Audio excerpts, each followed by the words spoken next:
8th. Yeah, I think it's the 8th time we've met. A couple shout outs. I want to congratulate our union siblings in the educational support professionals who did vote to ratify their tentative agreement last week. And we're really psyched for them and really psyched that their agreement includes retro pay for the time that they spent this year negotiating. So that's awesome for them. And I want to give a shout out to all the ITA members who came in early this morning to show their solidarity for the work that we're doing at their schools, which watching all those videos just like gave me life and made me really happy this morning. So thank you. Any shout outs and thank yous? Okay.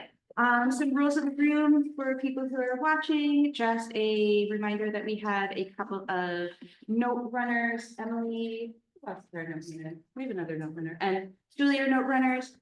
If you are writing notes, if you put your names on them, super helpful. Caucus spaces, we know the caucus spaces. We have Aurora and Gretchen working on notes, and Brian working on transcripts. So if any of them like ask for repeats, it's because they're taking word for word notes. Okay, so getting into our agenda, I reformatted things a little bit. So the first row is that list of proposals that can't really be talked about until we've made salary decisions. So I took a stab at writing out our list. I think it's fairly comprehensive. At some point, if you want to put together a list as well, that would be helpful just so that we know what's not. We're keeping these things on the table, just setting them to the side. So moving on to unresolved discussion items. When we left last week, we both said we'll come back with counter proposals once we've exchanged updated data. We have not yet exchanged that updated data, so no new counter proposals. We are still, because we can't really resolve that anyway, we are keeping both version 2 and version 3 of our salary on the table. I was unclear whether the proposals that you presented last week were still on the table. They're still on the table. They're still on the table, great. So moving on, not talking about salary tonight. We communicated between meetings that collaborative master scheduling and common planning time for inclusion assignments need a little bit more time to cook. So they are on the agenda for the 22nd. And then proposal 35. So you all submitted a counter proposal. It's what was previously enshrining the right to switch off. We received that counter proposal, read through it, and overall, the spirit is right there, accurately like captures everything that we were talking about. I did take some time today to take that counter proposal. And one of the agreements that we made really early in the process was a commitment to simplified, concise language written at around a 7th grade reading level, unless there's a legal reason to use things like Latin phrases, which usually have a legal reason. So I took the proposal that you wrote, made a copy, and just English teachered it and simplified it down. Happy to talk about either version of it. I think you all tell me which way we want to go. And we have a weird echo, so if we can fix it. Yeah, I turned off this one. If you're hearing one echo, let me know. I think Because not like we need to see. it feels like it's coming from up here, but I'm not sure. I think it's coming. It's from down there? Okay. Just turn down the volume on your iPads. I have my volume all the way down. We'll get out of the meeting because you can see the screen, correct? If needed. Yeah. Yeah. So just turn it. You can turn it off. Yeah. Just turn it.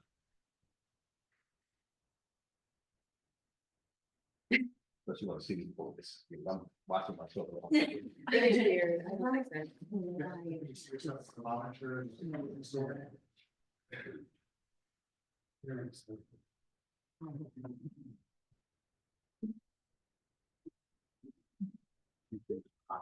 Mm-hmm. Yeah. Okay, you're here. So Captain, can you say that, Yeah, so there's two versions. Yeah. So there's the version that you gave, and then I took that and simplified it down in keeping with that agreement to use plain, common, simple language as often as we. I got you. So that's, ITA counterproposal Yeah. 5A. So it's CIT proposal. So without track changes, how do we know what was changed or not? I would hold them side by side and look at them. All right. I would take apart the packet. That. Can you tell us what you changed or the, pretty much everything? It's just written differently. Yeah, I just simplified the language. Okay, cool. I think it said de minimis, right? That's Yes. probably, that was the Latin reference. Okay, There are a bunch of M dashes. I mean, okay. Yeah, you're right. That look different. This is a turn, yeah, it does read different. Mhm. We'll take a look at it and yeah. do you want to just take a few minutes, look at it and come back? I mean, Maybe like just during the caucus, because I'll Yeah, we're gonna caucus at some point. Yeah. So I hate to, can we keep moving? When we do that, we look at this and whatever else we need to talk about. it looks very similar. I just, it is yeah, I believe yeah. that the spirit of the language is keeping everything intact. Great. Okay, then let's take a look at page 9. So most of what we're talking about today is things that we haven't seen since January or discussed in any real detail, just proposals that we said a couple months ago that we were open to see where we are. So on page 9, proposal 38 is to clarify the report time for all teachers. So right now, current report times depend, like how early you have to come to school depends on where you work. What you have to do when you get there also depends on where you work. This proposal would set some standardization across the different schools, the different levels for report time.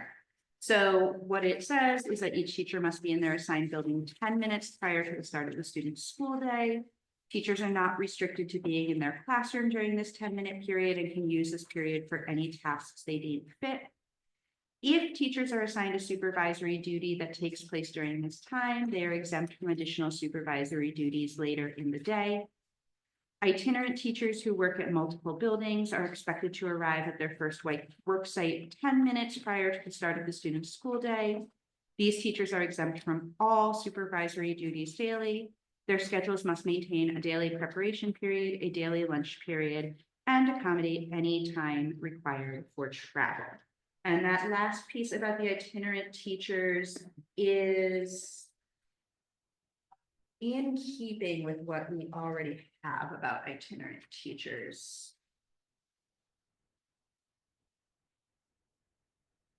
Yes. Mary, you want to say something about this one, because it's this one that we want to connect to everything else, right?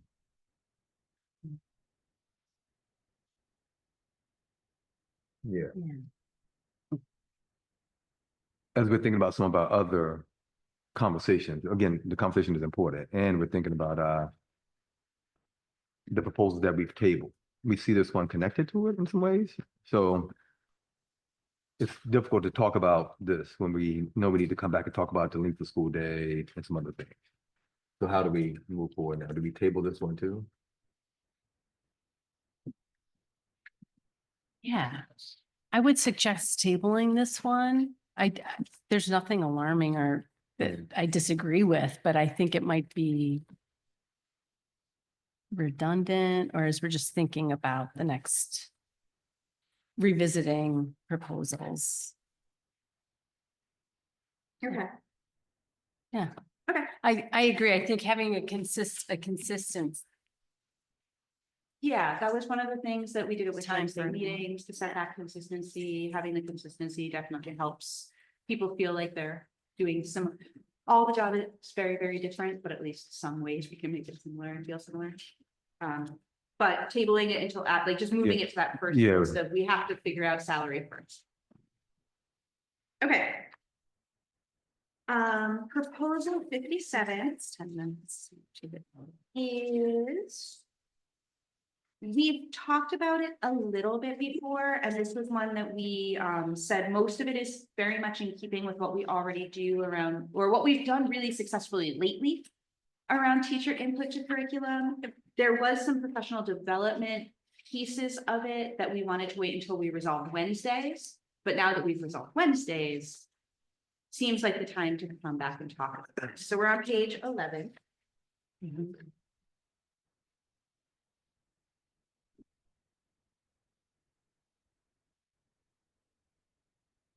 You said 56, so we're 57. All right. Sorry, 57, Okay, yeah, cool. I was No, but 57. like this one. I like this one, yeah. I think it summarizes what we attempted this year and appreciate more of that collaboration between. Okay.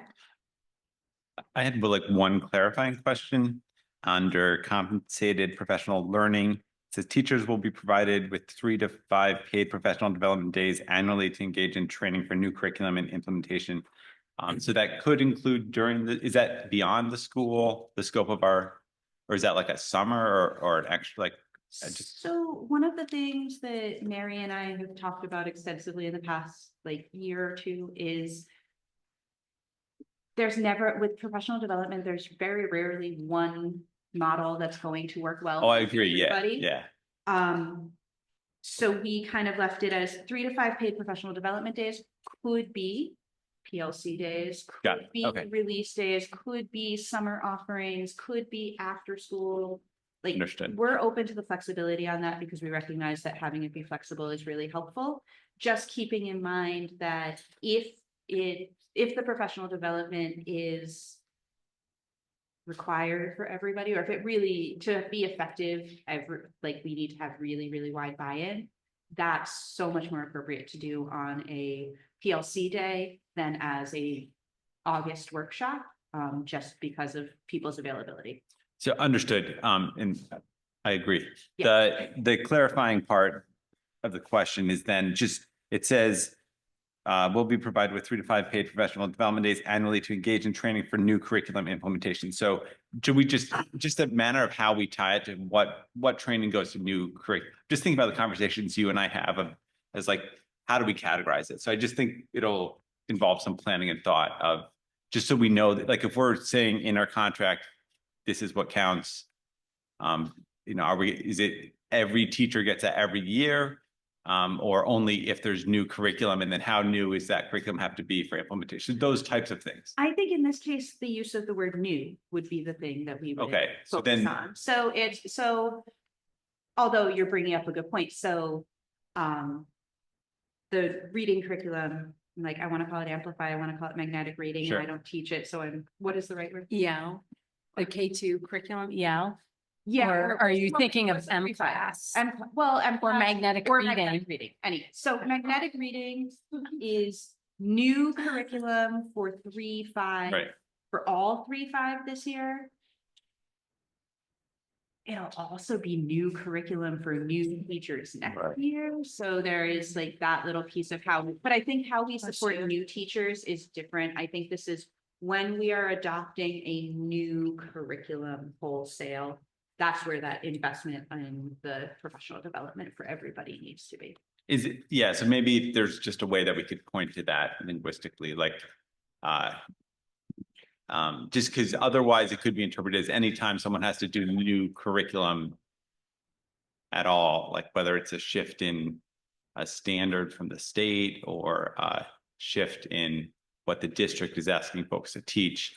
I'm just thinking about the domino effect of what that and the impact that would have on what we're asking our teachers to do and the time they're spending. So just as long as we can keep that tight.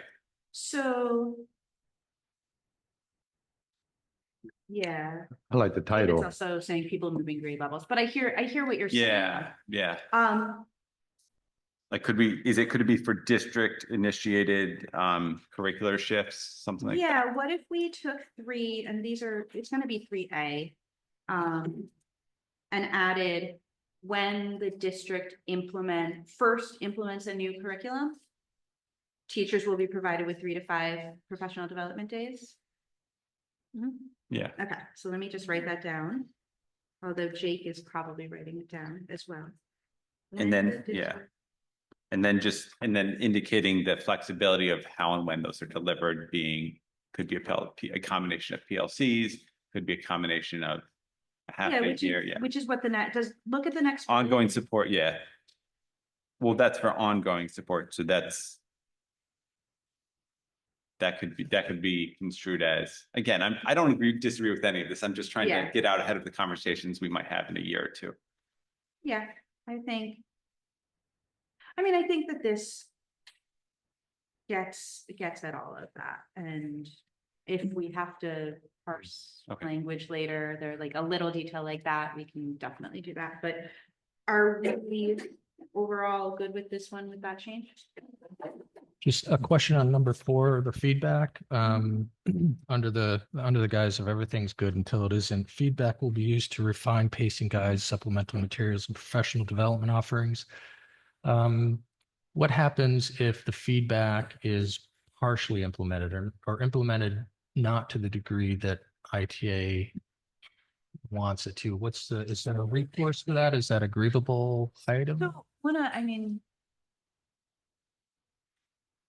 one of the things about implementing a new curriculum, if 600 teachers are teaching it, you're going to have 600 different opinions.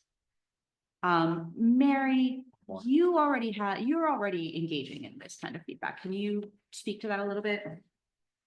Yeah, so essentially what I have seen as the strongest piece of feedback from educators and the curriculum that we have implemented thus far is the pacing.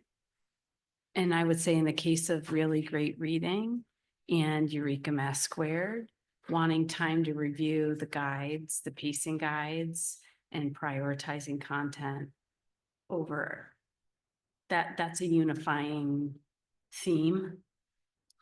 So I think this captures that.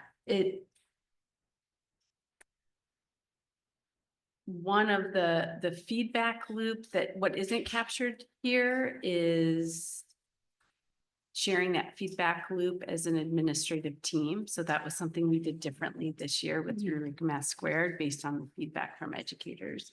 We had a session specifically for building leaders. Yeah. To norm around that from wouldn't school make to sense to school. put in our contract. doesn't but it's make sense, definitely so- best practice. I don't know if what you're asking though is getting at what you're asking, Bob. You're saying like, so what happens? We get the feedback and half of the teachers say, we don't care for this, and half say, this is great, we want more of it. Is that? Or Or make it even 60% say we really don't care for this and 40% do. And the decision from the district perspective is to push on, continue on. So I think that with the revisions that we've made to the grievance process, where we can have, so if the union can bring the question, the concern to the decision-making body of the organization, we can have collaborative conversation until either the issue is resolved or we've reached the point where there's absolutely no resolve, and this will kind of escalate through the process of how do we solve that. I think that the revision to the grievance practice actually makes it so much easier to implement those feedback loops, that's not a concern that I have. And I think that when you include educators on the ground floor of choosing the curriculum and being really part of that process, you're going to find the natural effect will be fewer disagreements on the feedback of the curriculum. Whereas, if they hadn't been involved, then more people might dislike it. if the scenario you just mentioned happened, we as a group would look at the student outcomes and what was the impact on the students.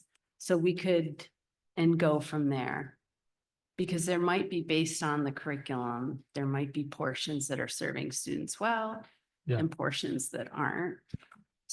I appreciate, I So- always look at contract language because you don't even need to look at the contract if things are working well, right? And what you're Right. describing is, things are working well between the parties. And I'm just always, when we're talking about contract language, what happens when things aren't working as well between the parties? And we revert back to the contract to figure out what to do. And so one of the things I want to be sure we understand is teacher voice and curriculum selection. Is that a grievable item as well if the district decides to move forward with a particular set of curriculum, as long as it aligns? Would say that if there were to be, if we agree to this and there were to be a new program implemented that did not have a curriculum review committee, that would be grievable. Right, but if it had the committee and the committee's recommendation is not to move forward with that particular, We understand that being part of a committee means coming to a decision that works for the committee. Right? Like the members of the committee make the decision.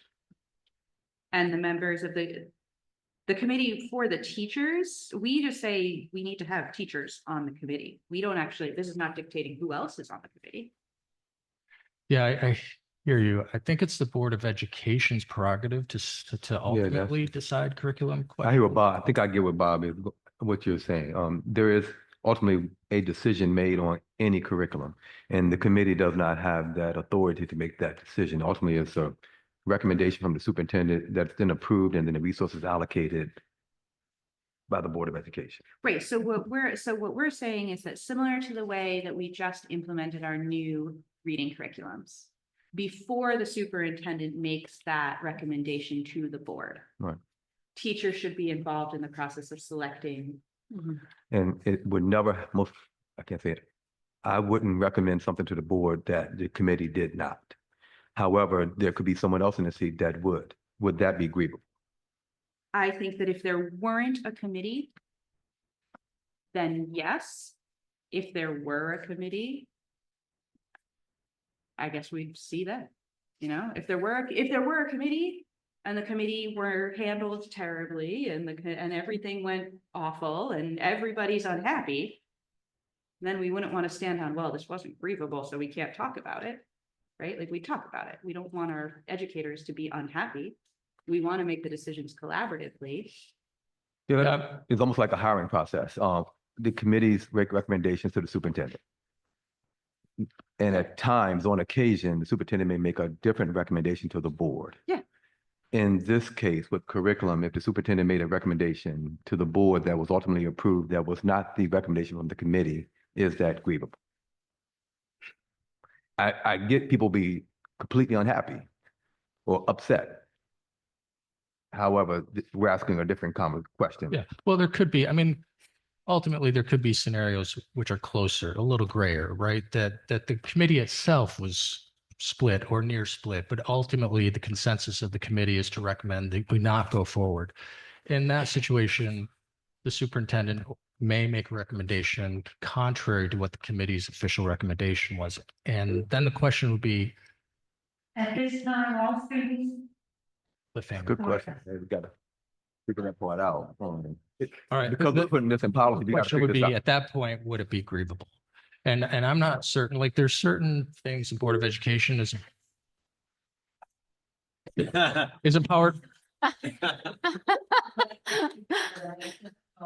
I love this.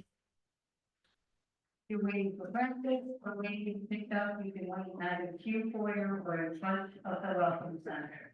No student should be inside any building or the plaza before 40. If you're taking a late bus, please have your completed bus pass ready with your address on it and report to the buses now. So there are some things that are given to the Board of Education through education law that can't be bargained away. Even if the current board wanted to, there wouldn't be. Not trying to give away the right of the superintendent to make a recommendation. We are not trying to give away the right of the board to adopt said recommendation. We are just asking to be included in the process. As long as we are included in the process in the scenario you're putting forth, I don't see a strong grievance. People get mad all the time. We can't grieve feelings. We grieve contract violations. So I hear you. So can we just put in to maximize student outcomes when selecting and implementing new curricular programs?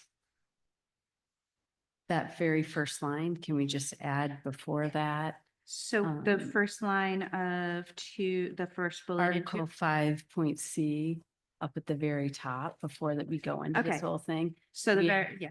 Acknowledge the Board of Education's right to approve and the superintendent. Well, is it in copy and it's approved in the- How about we Yeah. say, How all about, rights of, how about we do this? How about I look at the policy that Yeah. exists to make sure that what we write in here isn't in conflict with that? So for whoever's taking notes, I will look at the policy around curriculum adoption. right? 'Cause- Can we agree that as long as we put in something that acknowledges that there is a policy that we will follow, the rest of this is good? Yeah.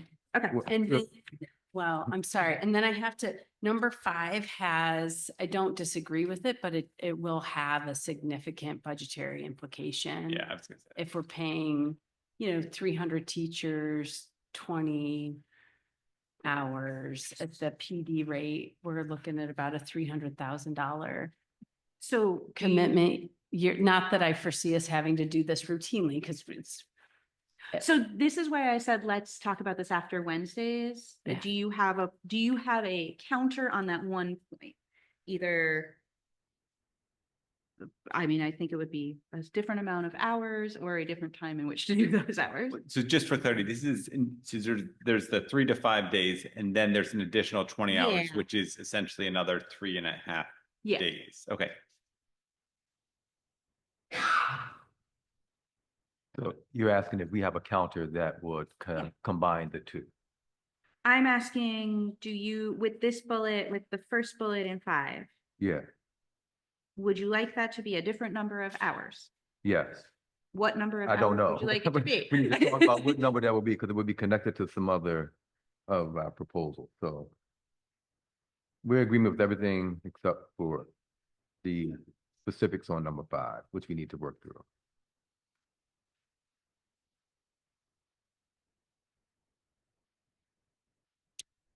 I mean, there might be a tweak or two with some language like number 2, effectiveness, comma, and applicability in diverse classroom settings will be established. There's some language I think captures cultural relevant teaching a little better than, it was a little broader than this language. Those are things we can work out.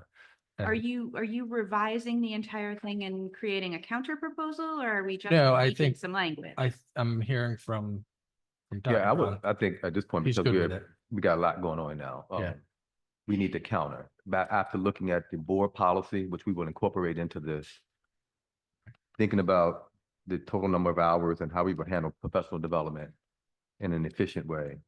So yes, this is one we need to counter with. When can we expect a counter on this? That'll be our next meeting.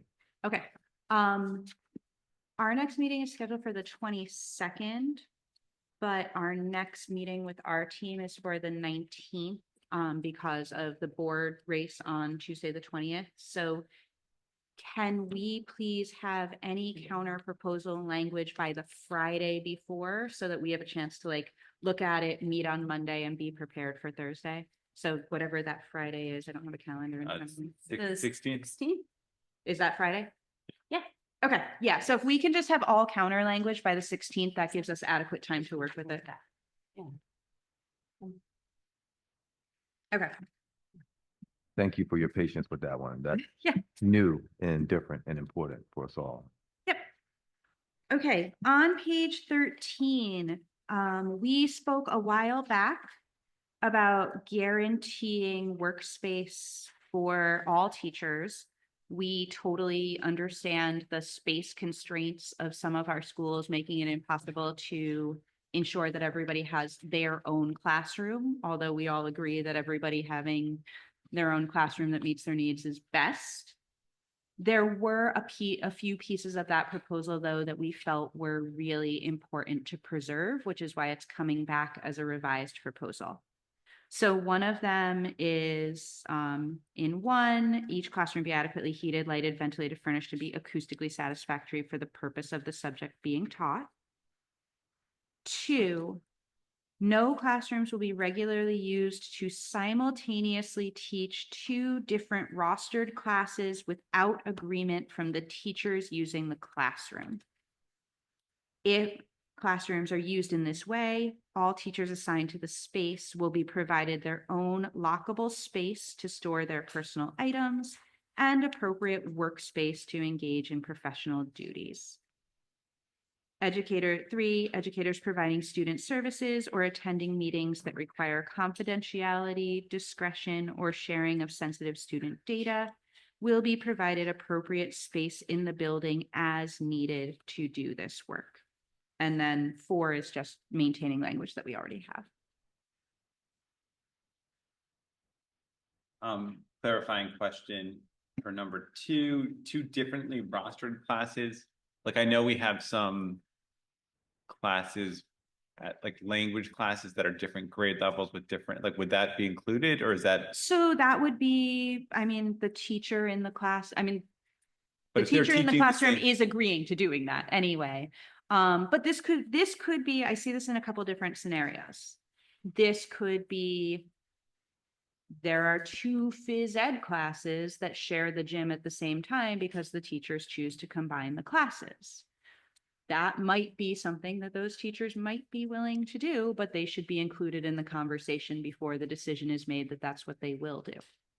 I could also see, like, we have a number of classrooms that provide RSP services where sometimes it might be appropriate for different different small groups, different services to be happening at the same time, but sometimes because of the student needs or the students involved, that would be a situation that wouldn't be in the best interest of the students moving forward.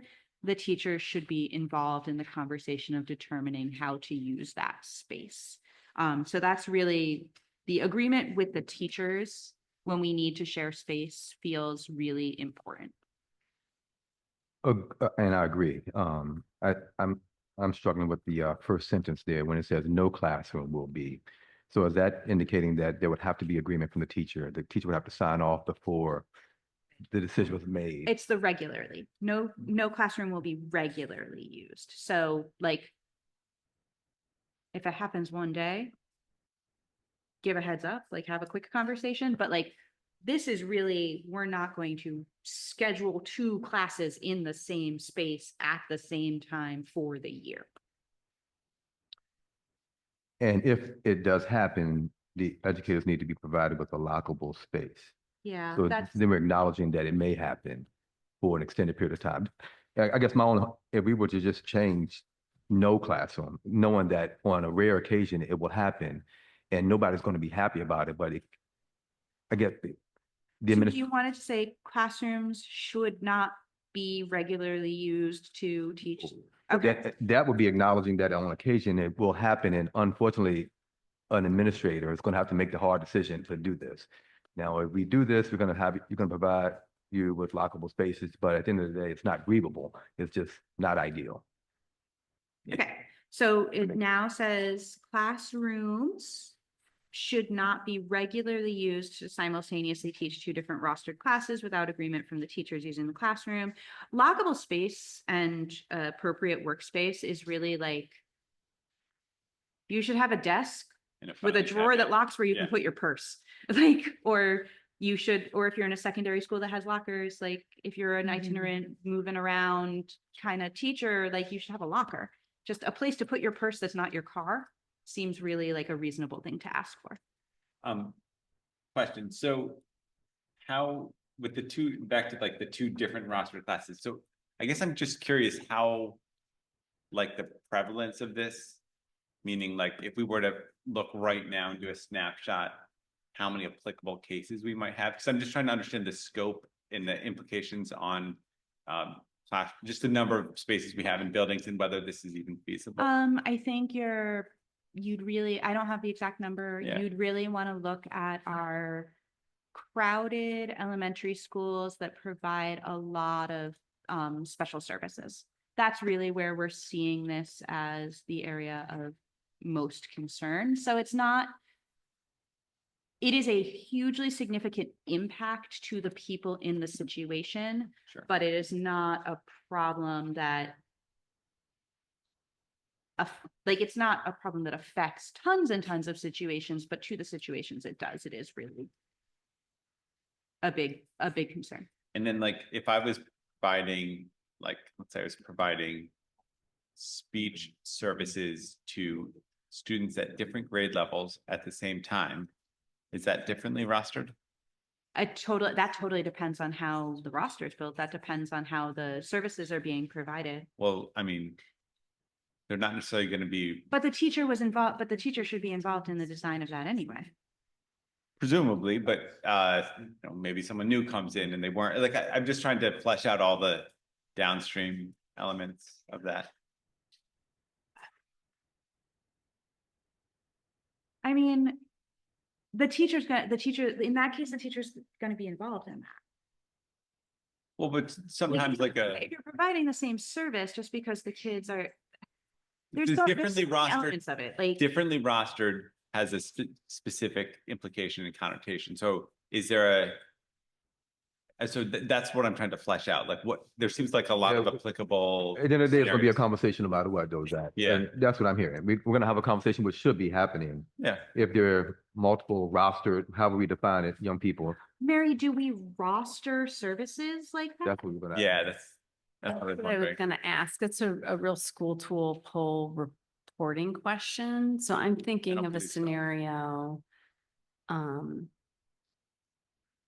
that applies to Catherine, to your point of elementary schools. If we have a scenario where, let's say there's two speech teachers sharing a space and they're each doing an individual non-integrated session. And there might be a desk in the room that a teacher of special education is using to write a report. Is that what this is saying? Because when I read rostered classes, I immediately go to in my brain a group of students. Yeah, so I That's why- invited Molly down because Molly like lives this, so. Do you want to? Hi, Molly. Molly, you passed me this note and you have your own experience that you can kind of. I do. Well, and I have a few experiences around this because the first one is that up until this year at Caroline Elementary, I didn't have my own space. Luckily, I co-taught with Danielle, who was so gracious with her space, but not every teacher got that. And not having a space to pull my students when they needed testing accommodations, testing in general for kids who need resource room and need a separate space that's quiet. And I know that we try to be as inclusive as possible, but it is hard. And so this year I do have my own space because we lost teachers and gained more space. And I have a few different resource rooms in there. One where it's just one group in there and it's beautiful and quiet. And they say, like, I love being able to be in this space where there's not a lot of kids and it's quiet and nice. Like they like it, they love it. And then there is another time where I have a resource room group where there is another resource room group and an ENL group. And it's loud. It's overwhelming. My kids hate it.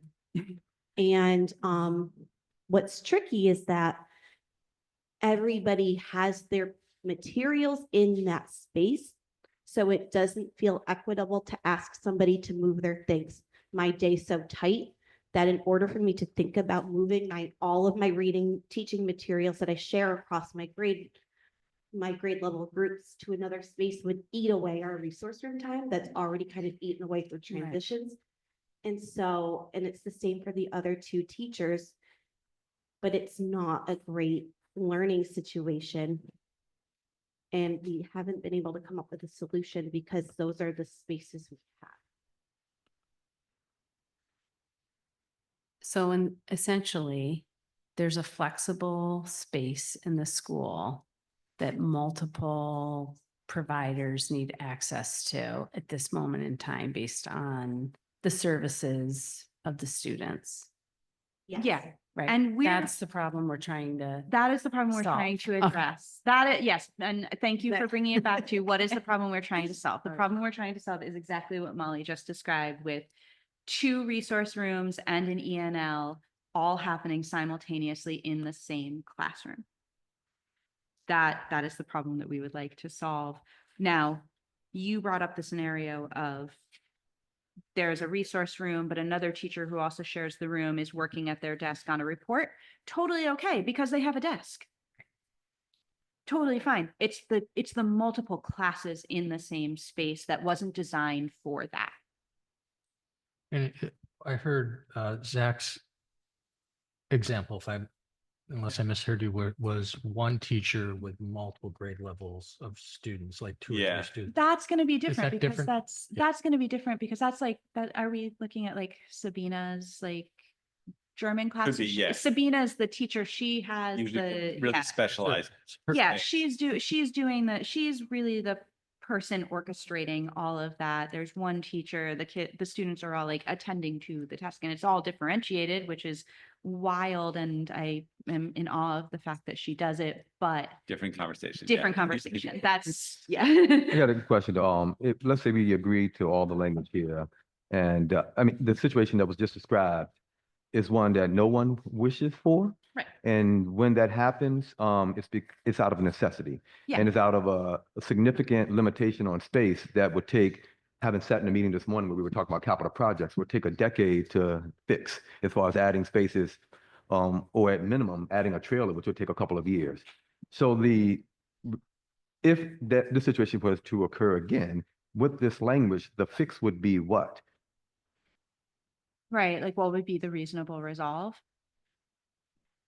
I would struggle to agree to something here that would require me to go to the board in a public meeting and say, I need you to move young people or add space. And I both would be untenable. I feel pretty confident that we would be having so many collaborative conversations before it got to you asking the board for a capital project. Hopefully. But as we noted in an earlier session, once we put things in language, it becomes about compliance. And that changes the tenor of our dialogue. But also when we don't put things in language, then they don't become norm. Yeah, I guess one of the things, again, with contract language, like collaborative discussions are fine. They happen all the time and no one even looks at the contract. But in the contract language, what happens when the collaborations don't lead Yeah. to a resolution? Do we need to put a phrase like every effort will be made in here somewhere? That's what I was gonna say. It's like a best effort, because I think we would happily agree to the concept that, like, if there's an open space that definitely works and we just need to figure it out and move people around, I don't see why we would ever be against that. Yeah. Now, Um, I'm not sure though that with these revisions. I think we got it already. Yeah, I think we have Thi- it already. This conversation will be referred to, I'm sure, in another, in years. And I just want to make sure on the record, Yeah, we're all but- talking about if this ever occurs, we are then looking to build space or to Right. move young people away because we don't have the space that meets the snake. Right, but what we're saying is that classrooms should not regularly be used for this purpose without agreement from the teachers. And if they are, give people somewhere to lock up their personal items Cool. and a desk. That's what we said. I have just a new And a desk somewhere. It doesn't even need to be in that classroom. I'm sorry. Does it say if teachers agree, then the other stuff will be provided? Like Yeah, what it happens if the should teacher not- says, okay, no, I will not teach? Should not is not binding.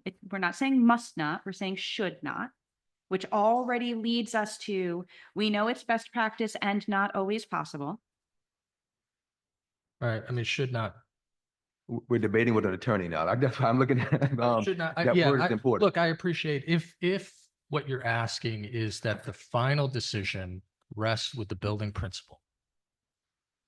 If collaboration doesn't work, if the building principal is like, there is no space and you will teach with this other teacher in this room and we will provide the lockable space, et cetera. then that's fine. Yeah, so Okay. how about classrooms should not be regularly used to simultaneously teach two different rostered classes without collaboration with the teachers using the classroom. Cool. If classrooms are used in this way, give them a desk and a place to lock their stuff up. Can you read it one more time? Yeah. Classrooms should not be regularly used to simultaneously teach two different rostered classes without collaboration with the teachers using the classroom. That, because here's what I want to guard ourselves from. Unintentionally pitting groups of students and their Absolutely. needs against each other, or unintentionally incentivizing, putting different disciplines on a cart because we need that classroom to separate groups of students. Yep. That's what I don't Yeah, no, want I the see that. solutions and the collaboration to have some unintended consequences. Yep. Great. Yep. Thank you. Are we good with 3? Great. Okay. Are we good with the whole thing? With those revisions? Yes. Excellent. Thank you. I knew we would cover it. Thank you. Yes, same agreement, Jake. Okay. Proposal 47 on page 15. This would be entirely new language. So one of the things that we have been asked to address by our members is more clarity for non-traditional teaching assignments. So our contract, as you get into it, really is pretty clear on the roles of classroom teachers, particularly secondary classroom teachers. It's almost like it was built by secondary classroom teachers over time. RSPs were not all of these groups were originally even in the collective bargaining agreement. They've kind of become added over time. And the work that they do is in some ways very similar, but in some ways there are just nuances to their work that need more clarity within what we're doing. This is entirely new. It first defines who are RSPs, like what type of work are we talking about, lists out the responsibilities of those groups, and then has some scheduling considerations for how a lot of these people put together their own schedules and then just kind of get them a final sign off. So giving them some parameters of what should go into their schedule and what they are entitled to write into their schedules as they figure out how to handle and balance all the services that they provide.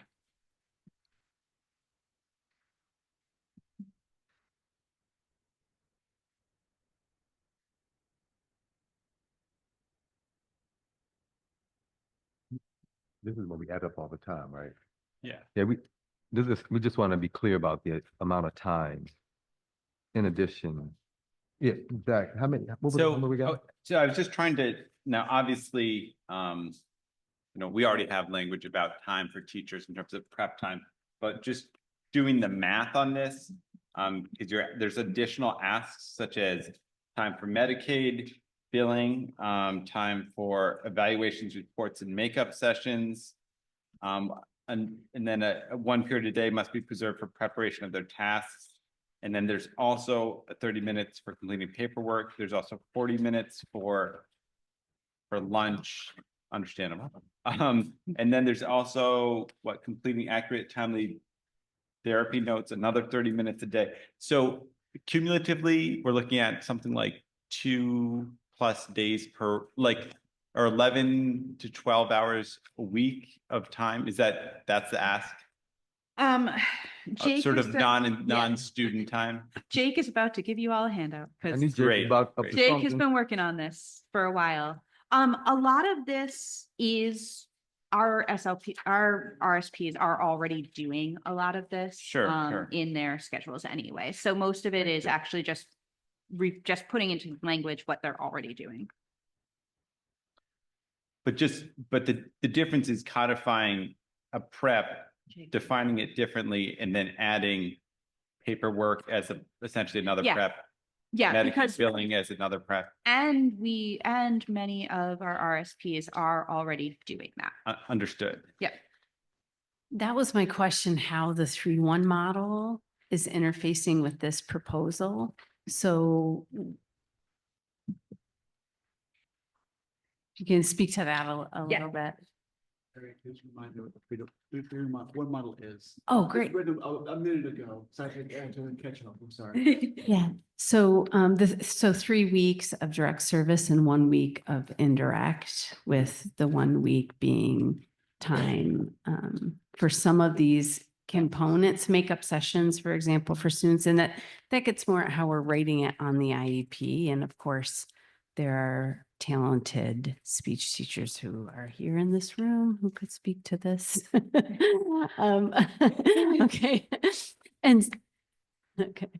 So that's what I'm, want to explore the intersection of that with this. I would love to explore the intersection of that. Yeah. I'll say that this particular one was written with the model that I received from Jen Gondek, which was the 40 sessions a week are the standard for our RSP models. Okay. So when I was doing my math and accounting, I was making sure that we had enough time in our day for 40 billable sessions for our individuals that receive the services. The 3-to-1 model, I was recently talking to one of my social workers about this. Like, oh, that's new thing. Okay. But this could be rebuilt as instead of a weekly, if we're doing 3-to-1 within a cycle. Mhm. Would that match the vision more? I mean, I'm just trying to think about the notion. Well, I think flexibility is key because that model surfaced, and from where I saw it grow more in COVID Mhm. among practitioners. And I think we're really in a moment in history where we're going to see inclusive practices evolve and in a good Yeah, way, and yeah. be enhanced by in our public schools with educators' input. So this specifically speaks to a certain way of Mhm. writing IEP services. So I appreciate all this work, and I would want to have. If my work is outdated, I can fix my work. Oh, no, it's not that. It's, I would be curious for us together to talk to a couple of practitioners. Definitely. Yeah, you on worked it. with Lindsay on developing this I too, worked right? with Lindsay on this, Lindsay, and yeah. I also worked with some of my social workers at Boynton on this to see if this matched their needs and schedule.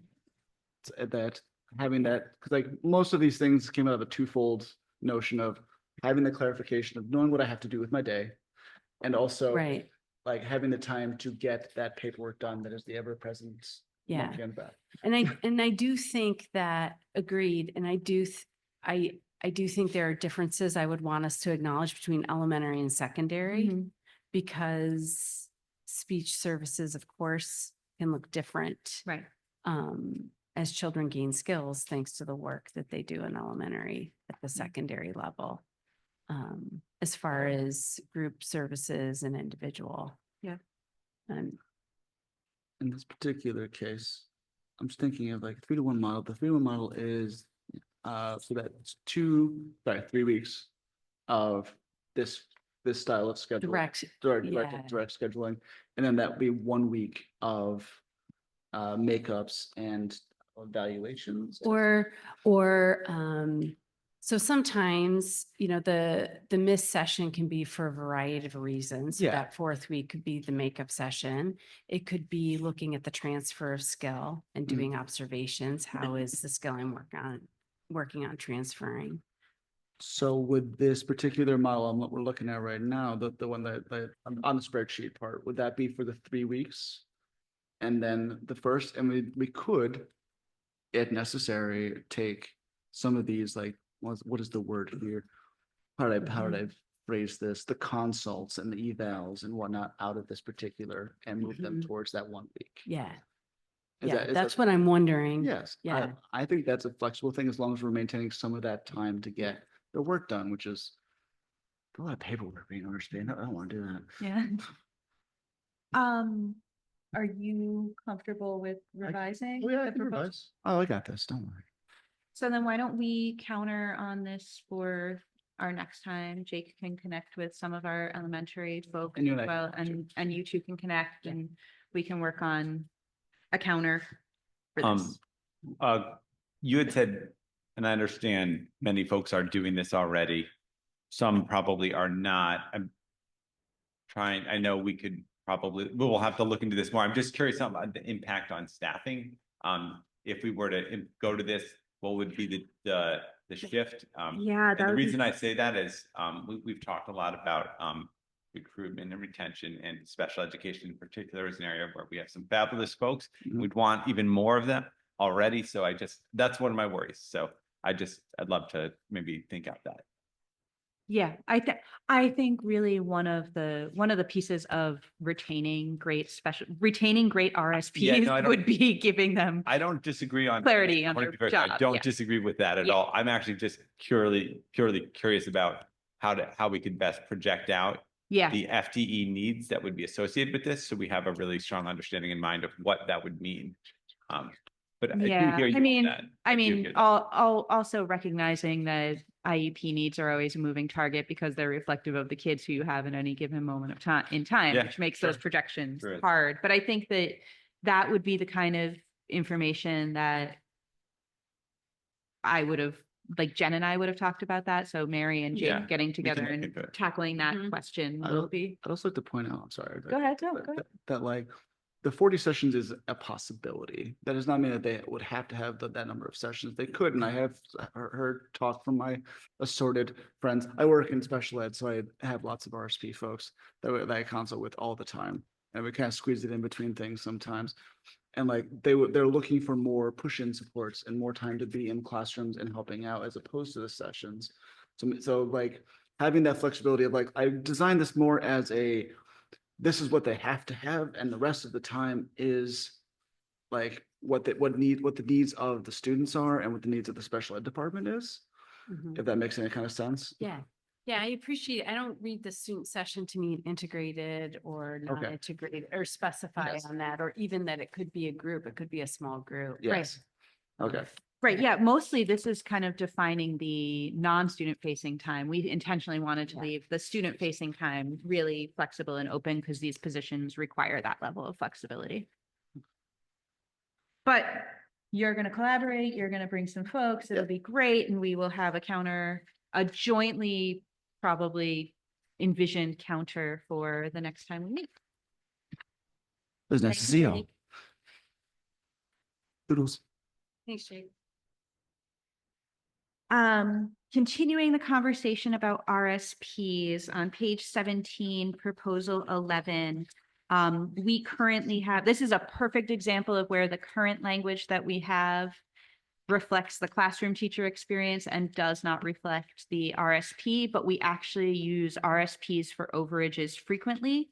This is language that captures the practice that Jen and Adam developed, that Jen and I then like solidified and actually wrote out.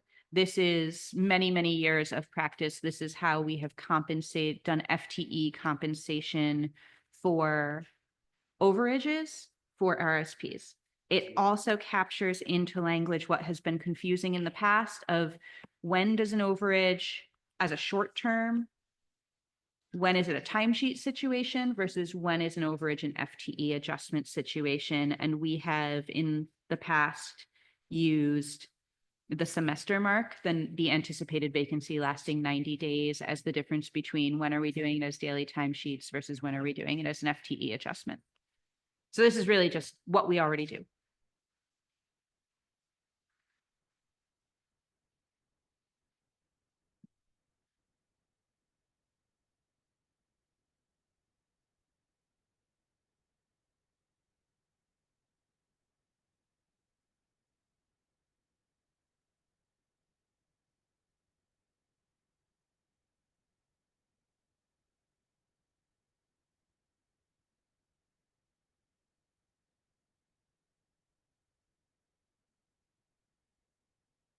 Can you explain 2BB?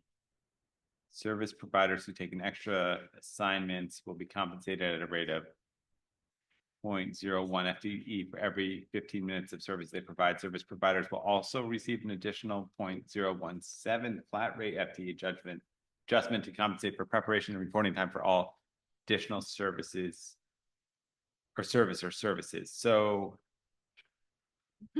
you just explain the scenario. I'm just trying So, to. okay, so this is exactly what we do. So we have some RSPs who provide services to the person who I'm thinking right now, have her name in my head, who provides remote, like goes to the Cornell preschool and provides specialized RSP services to very tiny people who their services on their IEPs are 15 minutes. So we had to break down and they provide like 2 or 3 a week, but they get paid for that. And we had to actually go into breaking down, okay, so if we do a 1.167 for teaching a full period class 5 days a week, and that's the language that we're building this around, what does that look like when you're providing 3 15-minute sessions a week? We did the math over years, and what we have come up with is that it is 0.01 for every 15-minute service. And 15 minutes is the smallest we do services in. So we broke it down to its smallest. And then they also get, there's prep and paperwork and all of that stuff. We just do a blanket because the 1.167 for the regular class is actually the point. Oh goodness, my math. It's the 0.17 is the prep time of the 0.167.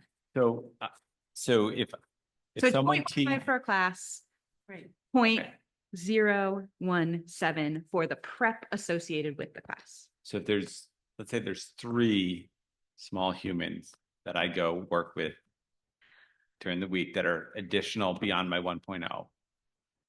And I work each of them 15 minutes, I get it to be 0.03. And then what happens to that 0.017? Is that also multiplied by 3 or is that? No, we have ultimately determined through mutual agreement that would be insane. Okay. And that it's just a blanket Understood. extra prep time for the extra services. And that what with RSPs in that situation, what we do is we compensate, we build up the services, but we don't build up the prep. And these to are for service. beyond, like if there's someone's going beyond after school, before school, or at. Yes, if they're it's actually if they're going beyond the 40 sessions per week. Gotcha. So it'll have a knock-on implication based on how we Right, because codify the if previous. it's going beyond the 40 sessions per week, you're inevitably losing a prep or a lunch, and rather than do it, and if it's going to last longer than 90 days, rather than compensating you for the loss of prep, loss of lunch, we compensate you for the services. It's not the best system, but it is the system we have, and this is just codifying the system we have. So it sounds like it should probably go into that same conversation that Mary's going to have. I Or don't know that it needs to. I don't know that it needs to, because we're already doing, this is just when you're going beyond that contract that you already have, usually beyond that 1.0. But if you had like a halftime RSP who was taking on a few extra services because they're halftime, but they're on a halftime contract, like. Yeah. It really is just what we're doing already. Understood. Yeah. Yeah. I've just wrapped my head around the math on it. It took me, it took David and I like 2 years to wrap our heads around. It's the hard math. because it's a mixing of individual students with sessions, which aren't individually based, it's session based. So I think that's if a student were added to a caseload, related service provider wouldn't get this automatically because it depends on the student need. If the student goal could fit into a group, for example, that's already working on it, then they would be added to that group before doing this. Yes. And I think that's what you're asking, like that's. I'm just trying to. This figure that out. happens when there's not, it's a one-off, the roster's full. Yeah, Or- why are we codifying language that took you 2 years to figure out and we're struggling with right now? If we have a practice that's working, unless I'm hearing it's not working. No. It is working, which is why we want to codify it so that when people are like, hey, I need this RSP, I want this RSP to do an overage, we know how to pay them. We can look to the contract and say, oh, this is how we pay you. Because what it has been in the past is Jen's predecessor called Adam. Adam did the math and told them what the FTE should be. This is just the formula that I inherited. So this is so that there's more autonomy to just say, to not have to call the union president every time you want to add an extra service, because we know how to pay people.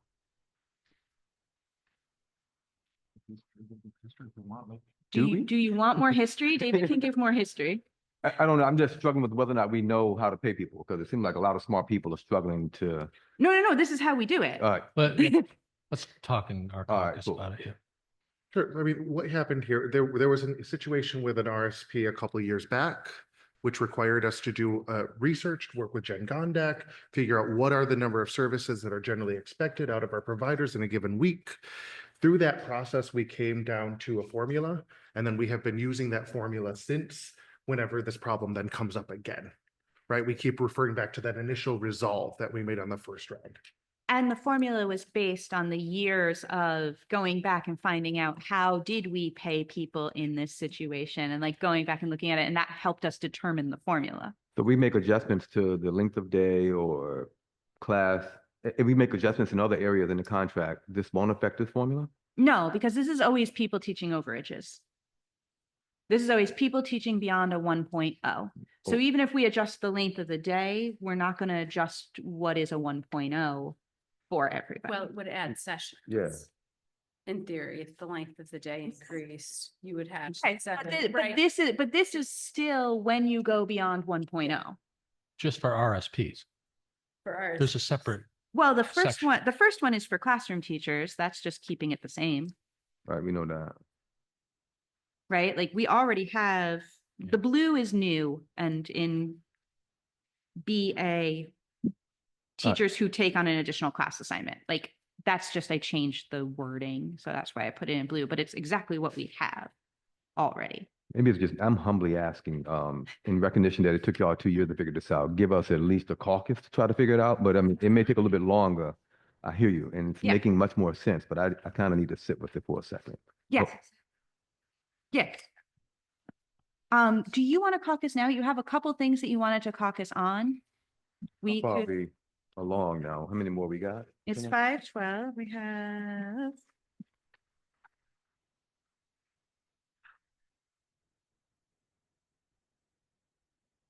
Two, three, 4, 5. We have 6 Much left. more? That's a good halfway. Y'all want to talk? Let's do that now, so we can talk about these other two, yeah. And come back ready to roll through those others. It's 5:12. What time do you want to come back? I'm afraid to say it, because whenever I say it, we never come back on time. Well, What, So- well, David and Mary have a line of communication on if you need more time. Oh, cool. Yeah. We've coordinated this issue, and now we have a Well, sort of yeah. plan. Everyone looked at me so angrily the last time I walked in late. All right, so yeah, I was Oh. fed, so I didn't. You know, fish tights. make a So good what time fish are we tight. coming back? let's get 30 minutes. Can we Okay. do 30? Okay, so 5:45. 5:45.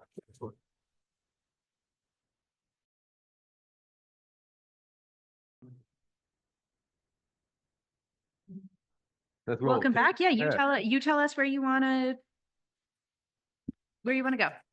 oh, let's see. Well, I think in order, we might be back on page 7 with Okay. communication outside of school hours. Thank you for the work you did rewording this in various ways. We appreciate them. I think there's one section though that actually I don't like either of our language anymore, but maybe it's on page 8 for B. Okay. I'm wondering if we can strengthen some language around there that there's an expectation. The mode of communication and student safety issues after hours will be telephone call, right? Cell phone call probably in most cases, right? And if your administrator calls you after hours, it is by definition, an emergency. It has some sort of safety or security issue with students or the building. There's something going on that they need to talk to you about. And we will obviously train our administrators that it's gotta fit that parameter in order to call you after hours. But I'm just wondering if some language we can put in that sort of emphasize that part. What would you, one of the things I struggled with in 4 was well, how will that be communicated? Because if it's communicated via email, but you Right. don't have to It's check your not email, really an that didn't really emergency if make you're sense. Yeah. Yeah. So what language would you propose? Um,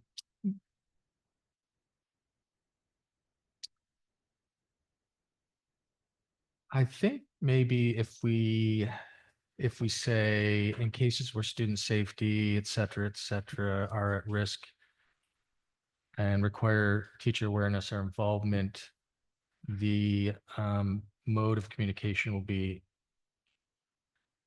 I don't know if we say cell phone, if we say telephone, I don't know which one is the appropriate word these days. So may need to contact a teacher directly by phone. By phone, and it is the expectation that the communication will be Okay. accepted by the teacher. So that just brings up a couple of like hypothetical questions. Yeah. So the first, I know one of the things as we were navigating COVID was not all of the homes in our region have good cell service. Like some, like there's places where people live where you're not super accessible. Yeah. So that is a concern that I have. There's also a concern that I have about what is an appropriate amount of time to respond before it actually becomes a problem. Like, for example, if you are, say, doing bath time and bedtime with your kids, and your phone rings on the other side of the house, are you supposed to jump up to take your principal's emergency call and interrupt time with your family in that way? Also, some of us, my bedtime is usually about 8:30 at night. So at what point are we saying is too late for reasonable expectation? If I know some of our building leaders who, you can see when people are emailing you at midnight that they're clearly night owls, so they could call on their hours, but you're already sound asleep. There's a lot of pieces of that it just really, if the purpose is when you leave work, you get to be a human outside of work, this.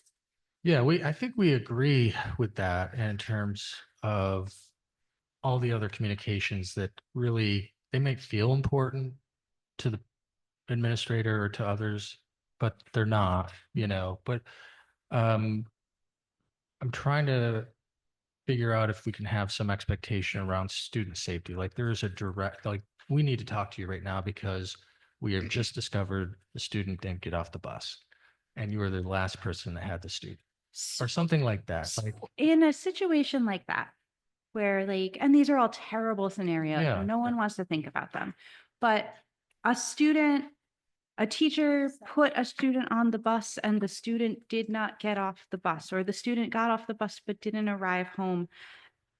Why are we not contacting law enforcement? well, we are, but you're an important part of that might not have been the best scenario. It's just one that I thought of at 7. This is whatever the time. issue with this language. Because we're trying to capture the essence of an emergency or something that will be unique. Yeah. And in recognition of humanity, it will be humane for all folks involved to want to know something about a child who's struggling. So No, if there's a suggestion, because I don't see anywhere in here where we're saying we're going to discipline or there's going to be something. So Yeah. again, I don't think there's going to be perfect language here. And maybe we just say this is in recognition of the humanity of everyone involved. And if a child or there's a safety issue, everyone's going to work very hard to figure what's happening or what has to happen.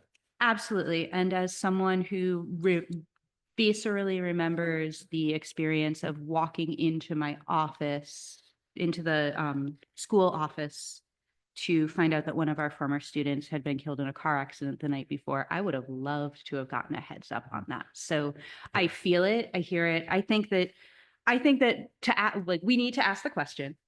And also to add the word by phone to 4B is totally fine. All right. Does that make this agreement then? Yeah. Excellent. Thank you.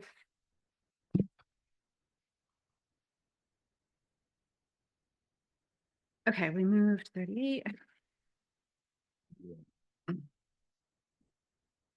Did you have a chance to work on 57 or or is 57 a next time?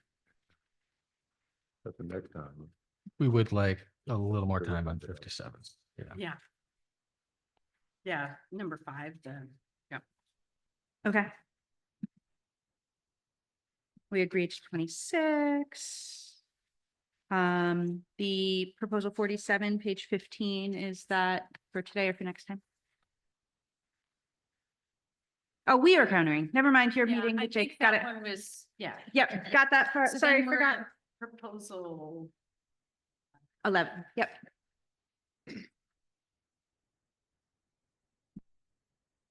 we're okay with this one. Okay. The proposal 11 that's Hold on. codifying the math, Standardizing the RSP Yeah. overage. Great. I think, I would like to say that I'm getting hung up on, and we don't have a better term right now than RSP, but the scope of work, the differences between speech teachers, occupational therapists or speech therapists, school psychologists, social workers. There's a large continuum there. So I just want to acknowledge that. I think that's for me. I can speak to that. Okay. So great.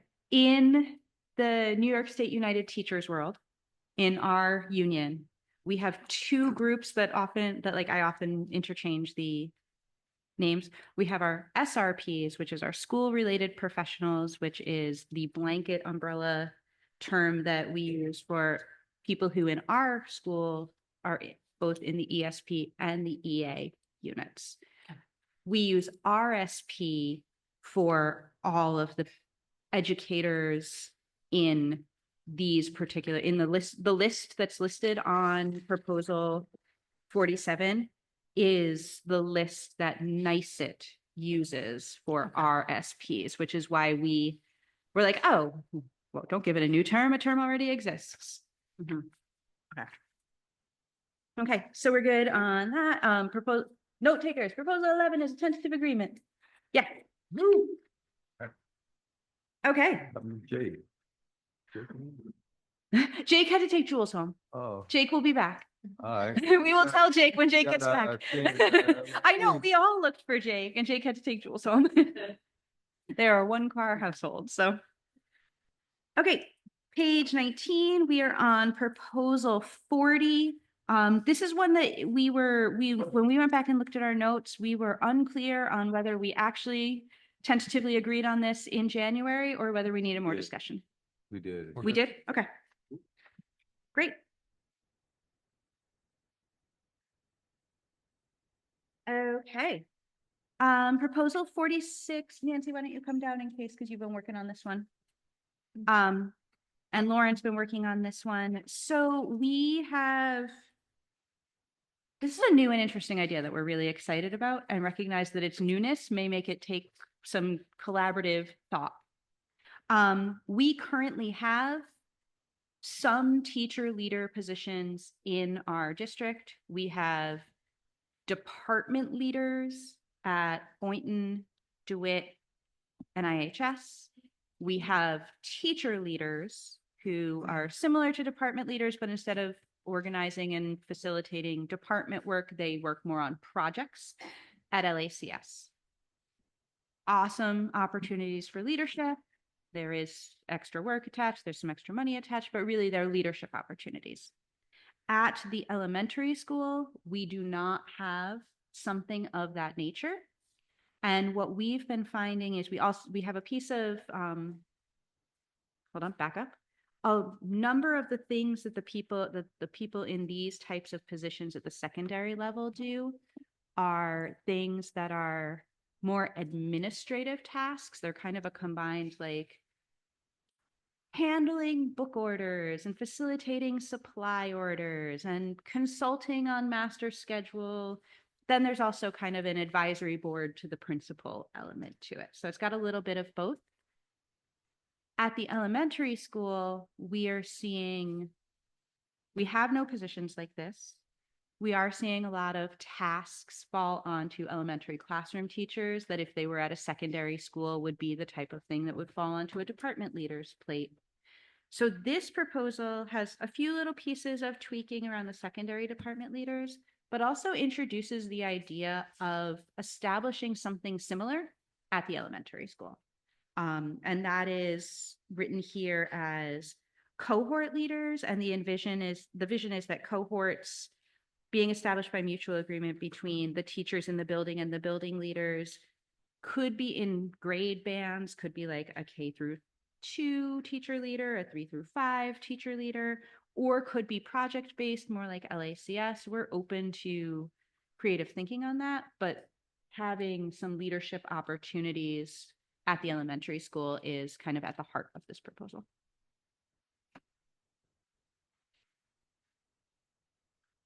Was Nancy going to share some things or did you? I don't know.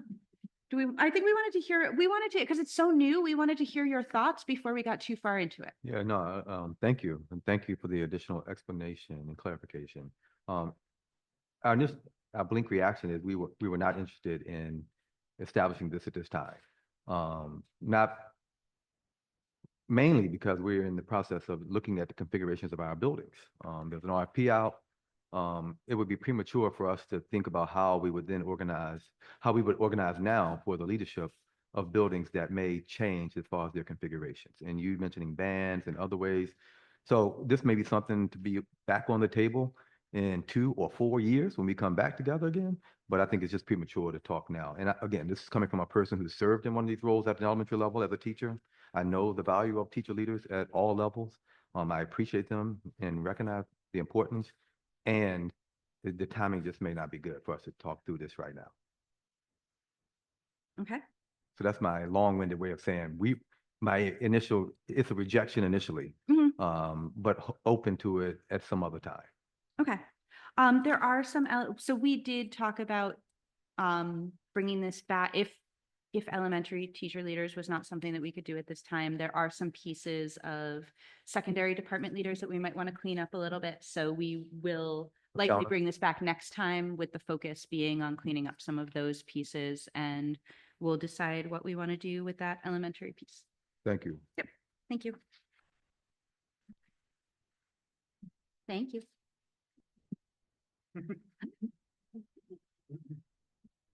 Okay, proposal 48. We have 2 pages in our contract about job sharing. We don't do job sharing in the way that it's written in the contract very often. In fact, Bob, I would love to hear more about the history of job sharing, because I think you're probably the person with the most expertise on job sharing. We did rewrite the section to have it be much more clear and much more in keeping with, if people were going to use this today, what would it look like? But I'm very interested in knowing about job sharing. Good luck, Bob. Yeah, the history of job sharing in less than 1 minute. From my remembrance, it has mainly been used at the secondary level when it's easier to do that. I remember, I believe once or twice, at least in my tenure when I was working on that side of HR, that there were examples of it at the elementary level, but it was not nearly as prevalent at the elementary level than it was at secondary. And that's the extent of my expertise on job sharing. Okay. Really, I mean, if it worked, it worked, and When yeah.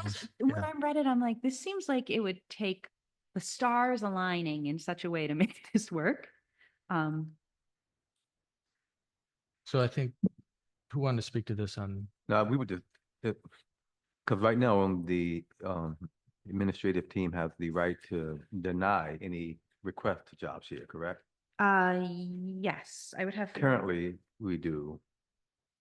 Can you look up the contract language on that? Thank you. So clarifying what it means, how it happens, is probably a good thing for the organization, since Sure. the person who's been here the longest doesn't have But that this is all to be able to proposed. refer to.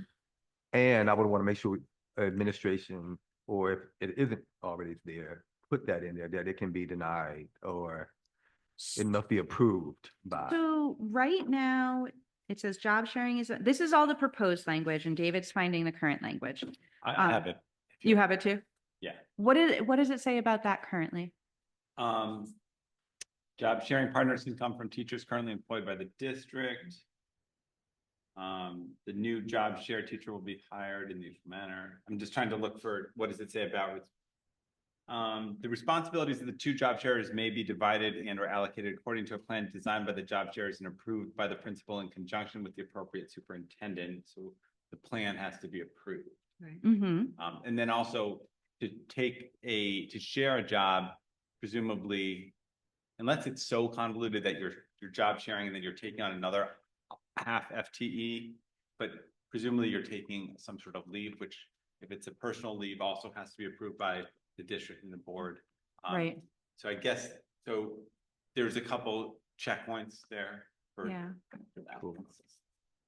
So, I mean, here, the proposal would say the building principal agrees to have the job sharing situation. Then down at the bottom in the responsibilities, it says the professional responsibilities of the two job sharers may be divided and or allocated according to a plan designed by the job sharers and approved by the principal in conjunction with the assistant superintendent. Or with the appropriate assistant superintendent, we could say appropriate superintendent. And in reality, though, this would be something on a personnel report that the board would be approving. I think Yeah. we had a previous board member ask Yeah. questions about this. Yeah, Yeah. So we need to probably memorialize that it's ultimately approved by the board, yeah. as it's not there now, as somehow, Say, and approved by the principal, superintendent, and the Board of just and Education. remove the principal out, as recommended by the superintendent to the Board of Education for something like that. We don't need multiple layers. Right, the reason that you want it is because you don't want the job sharers themselves coming directly to you. You want them working with their principal to figure out what's going to work for the building. The principal then tells you, hey, these people, they're cool to job share. Yeah, we can add that extra layer. We Yeah, just that's- inconsistent with other language, and Mhm. but we're not talking about board policy now. We're talking about a contract, so that makes sense.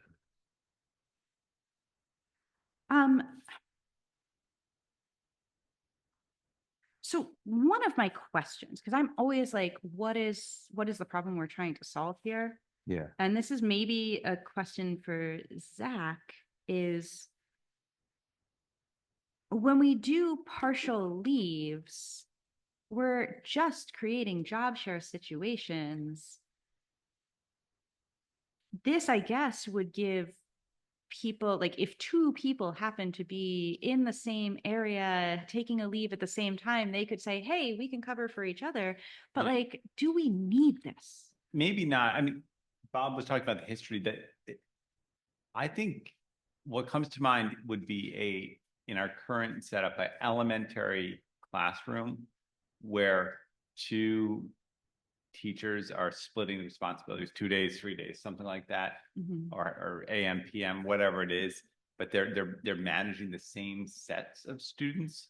Because to me, that's a distinct difference from, if I'm a social studies teacher and I'm teaching, 3 periods and Mary's coming in the afternoon, Right. like they're not connected. So, Yeah. so what we're trying to solve really would be probably mostly an elementary based situation where you're managing the same roster and grades and performance in Classroom, yeah. classroom, and so you're effectively sharing a whole. Let me answer bundle. the question you asked. You asked, do we need this? And I would answer no. Because I think we're adding a lot of language that could produce unintended consequences. So if Well, we there's already have the language. yeah, currently. Yeah. And why shift and add different? Well, so the current language that we have has been drastically simplified here. I could go through and really like parse out. So Jake wrote it, so I wish that he were here right now to say how much of this is just simplifying versus how much of this is changing. I don't think that he changed very much from what we actually have, just simplified it in the spirit of making the contract easier to read. I got you. We've had no complaints, no grievances on our end, unless you have, this is one of the ones, we spent a lot of time trying to do something that we don't need to do. I mean, we could just keep the language that we currently have, even if it's not the clearest, and if it comes up that people want a job share, we at least have that to fall And back get- on. Yes. Okay, so Don't we are fix it. withdrawing proposal 48. Not broke. It's not broken. All right.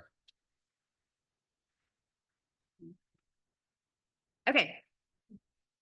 Proposal 49 is related to curriculum night. We did via MOA earlier this year change the term curriculum night and open house have been used kind of interchangeably and for different purposes. We wrote an MOA that establishes that the one that happens at night is just called curriculum night, no matter what level you teach at. So we are asking for, as part of the district calendar planning, that the district will coordinate the master scheduling of curriculum nights to ensure that no two buildings hold these events on the same evening. No curriculum night will be scheduled for a Friday evening, a recognized religious holiday, or immediately preceding a school recess day. And the logic behind that is sometimes when you're a teacher in this district, your curriculum night for your job overlaps with your child's curriculum night for their school. And then you can't go to their curriculum night. And that's no good. We don't like that. Unavoidable if like you teach in the school where your children are going, but people have access to you. Then on the teacher obligations, that during the week of curriculum night, no other additional teacher obligations will be required, including but not limited to Wednesday after school meetings or submission of progress reports or grades. And then itinerant teachers or specialists will not be expected to attend more than one such night. If a teacher is assigned to more than one assignment and attends more than one curriculum night, the teacher will be compensated for the additional nights at the double their hourly rate, which is what we already do. The only change here is the word assignment. I can't remember what it said in the original. Maybe it said assigned to more than one school. Schedule. So for A, I think we're fine with the idea that they should not be scheduled. There's a challenge of every once in a while it becomes almost, it's almost impossible. For example, there's this, let's say there's a school closure and something gets changed. So is maybe something like every effort shall be made, or like just there some sort of flexibility on that, because we do agree that we'd rather not, sort of create these either or situations. How about we say the district will coordinate master scheduling of curriculum nights and every effort will be made to ensure that no two buildings hold these events on the same evening. Right. And then there's also the reality that there might be times where I'll just use like Enfield and Caroline don't have any crossover. And it wouldn't matter at all. But I know it happens. I know it happens. I'm just saying, like, there's a lot of moving parts here. That's all. But if the concern is on our end is if you teach at Caroline but live at Enfield. Absolutely understood. Yeah. Right. So there could be crossover, and I don't think that we're ever going to know. And we're human, so go to your child's curriculum night, and we figure it out on our end. I love you saying that. Are we putting it in writing? I'd be fine with it. You're- I'm fine with that. That is memorializing our humanity and Love us it. being student-centered. Yep. And, but I don't want to be on my record that I'm going to make you come to work when your child is having a curriculum night. Thank And you. I don't want the board saying to me, come to a board meeting if my child is going on a field trip. Not that you would do that. Okay, we will add that. Thank you. That takes a huge piece of that. I think that works. And we're good with not doing Friday nights, religious holidays, and immediately preceding a school recess? Yeah, real quick. The question we did have also, during the weeks of curriculum night. That should say week. Well, it they depends say on that like on- all the schools, like it's during the week of your school's curriculum night. A week is a long time. Right, Oh. but if I have curriculum night on Thursday, what we're saying is if your school has curriculum night on Thursday, you don't have staff meeting that Wednesday. And that you're not grading And that week? and that you don't have quarterly reports or progress reports. Grades don't have curriculum night on the week that grades are due. I get what you're asking, but then because it would be a bear to coordinate all these nights, it may land on a week that grades are due or something else is happening. That's a tough one.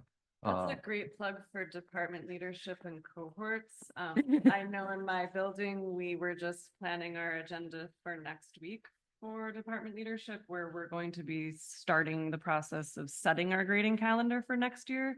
And we do that side by side with the district already approved calendar for the upcoming school year. So it could be one of those tasks that department leaders liaisoning with their admins takes on, because we already do. And if it's already established in the academic calendar that we work on in like February, then it's just already set. Maybe I'm being dense here, but there is going to be an issue. Let's say there are 8 curriculum nights that need to happen in the first quarter. And they aren't starting until week 2 or 3, which is probably most appropriate. Then to prevent all of the kind of conflicts that we've already discussed, there are going to be some that are going to be taking place on the week that grades are due or progress reports. So like, it's just going to happen. And so if we put this in writing, then that 1 or 2 or more schools, grades are going to be late If we were to take out or very early. the submission of progress reports or grades, but leave in the Wednesday after school meetings? No, let me get an answer. But, and even then, so is it a staff meeting? Is it a PLC? I mean, we have, Well, Wednesdays are now going to be professional responsibilities or professional collaboration. Yeah. Yeah, for the second and fourth. And the first and third are staff meetings. Got it.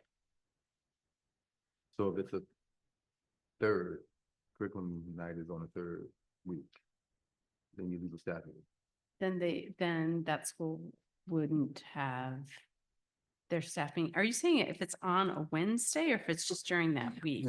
We're just saying if you're going to have to stay after that week, that you don't have to stay after the one Wednesday that week. It's Oh. just giving you back that hour. No, let's take that out too. Okay, so one of the things to also keep in mind, and I'll have to talk to my team in a caucus on whether or not right this second, but just so you know, elementary doesn't have grades due until December because of the trimester element of it. So it really is just the 4 secondary buildings that would have to work around that grading and progress piece. Yeah. I would welcome language during the week of curriculum night, collective. I'm trying to think, I don't want to eliminate the opportunity for a staff meeting based on other needs because of curriculum night. Yeah. Then it means some people would have staff meeting and some people wouldn't across Yeah. schools. Yeah, and we So never endeavor to, that's why. we never endeavor to coordinate this like this. So I hear you. We're listening. We have transcriptionists taking all of the notes. My people, as the grumbles around me are grumbling, have thoughts. So we will caucus at a later. I cannot agree to that now. But So there's we'll a get counter back to you. proposal coming back at our next session? There will probably be a counter That's proposal what's on up, that coming yeah. back. Awesome. Yeah.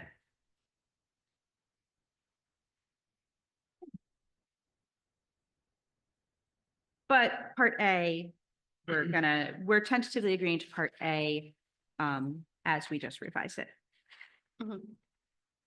With the addition of the. Yeah, as we just revised it. So with the, every effort will be made to ensure, and then the adding language to go to your students' curriculum night if they overlap. Yep, yeah, we'll just be revising B.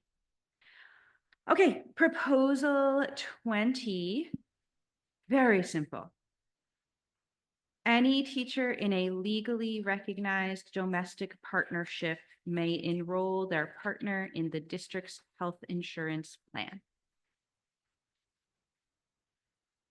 On this, I am a little bit of an expert, having been around before we had the current practice, right? So in the past, before same-sex marriages were recognized as legal, the district and ITA both wanted to extend healthcare benefits to same-sex couples who were in a relationship akin to marriage. But at that time, the district and ITA did not negotiate something that would extend it past that. So interestingly, if you were in a heterosexual relationship but not married, you would not have the ability to get on health insurance. And that was in recognition that it's the marriage that is the trigger for health insurance. When it became same-sex marriage became legalized, then that is what codified into the contract, right? And domestic partnerships were dropped entirely. So are you asking for that to be extended to both heterosexual and same-sex in a relationship? Yeah. Yeah. So Okay. the reasoning behind this, as we've done more to learn about just many elements of how complex systems and legal systems affect people in various marginalized communities. And with New York State adopting Proposition 1 on the ballot that codified equal rights for all folks. One of the major, so there is the element of same-sex marriages, which is why this language, why we had this language and then why it disappeared and why the current contract says if marriage equality were to disappear, we'd bring this back. Right. However, what we didn't know then, and this is where I wish that, I wish it were a board meeting so Erin Croyle could speak to it, is that there are significant complications to legally marrying when you are a person with a disability, in terms of the funding that you have access to as an unmarried person with a disability can be compromised by having a disability. Like if you get married, you could lose funding that supports you and makes your life livable. With the Equal Rights Amendment, I'm not sure that we can even legally not provide the same opportunity to people with disabilities. Like that, I haven't looked into like whether or not we are compelled to do this legally by that state change. But knowing that if you are a person with a disability, marriage may not be a viable option, while legal domestic partnership may be the only way that you and your family can recognize the partnership without losing benefits that are afforded to you. There's also some major concern around the way that if you are a survivor of domestic violence, how future relationships and future marriages can be compromised in similar ways. So really for us, it's about kind of the social justice element of making sure that no matter your circumstances, you are afforded the same rights as your peers.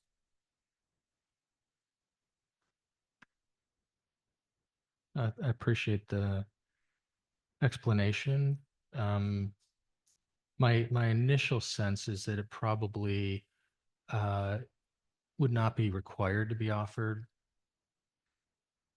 because there's no prohibition in the cases you cited. It might be untenable or undesirable in those cases to be married, but there's not a legal prohibition against it, and that's the difference that I think we're dealing with. But I think maybe let us Do some research. I think more Talk about it. just talk about it. More attorneys. Yeah. Huh? We need to talk to other attorneys Well, too. yeah, attorneys, but just also, I appreciate the I appreciate the enlightenment that you gave us. So we'll talk about it more. Yep. I think that honestly, you have one of your best people to help you with this is going to be Erin. Talk to her about it. Yeah.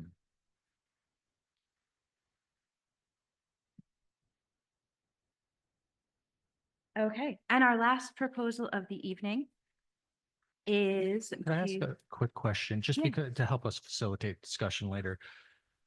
It's possible that when we get into this, we start developing scenarios that we can cover, right?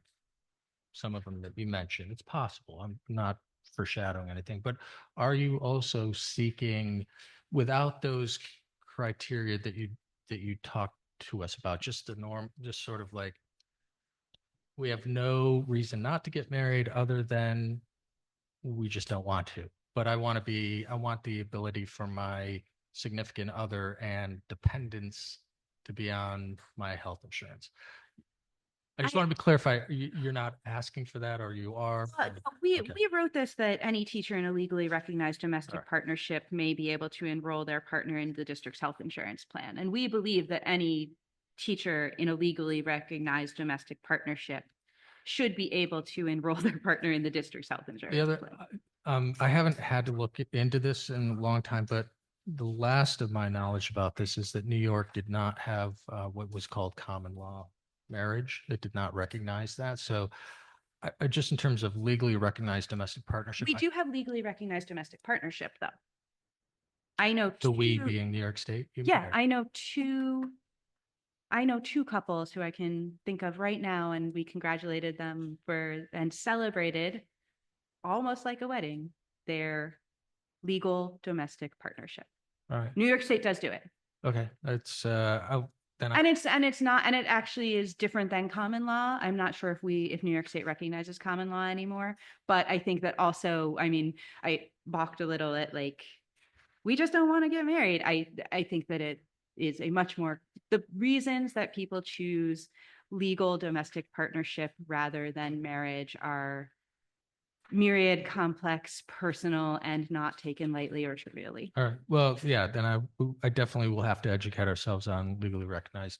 Yeah. Nice. Okay, cool. Thank you. We're good? Okay. Okay. Our last piece is proposal 21 to release the cap of tuition waivers for teachers' children to attend the ICSD. So currently we have, so a long time ago, we can enroll a certain number of ITA members' children in the ICSD under tuition waivers, but we did not cap the students who could come to the school.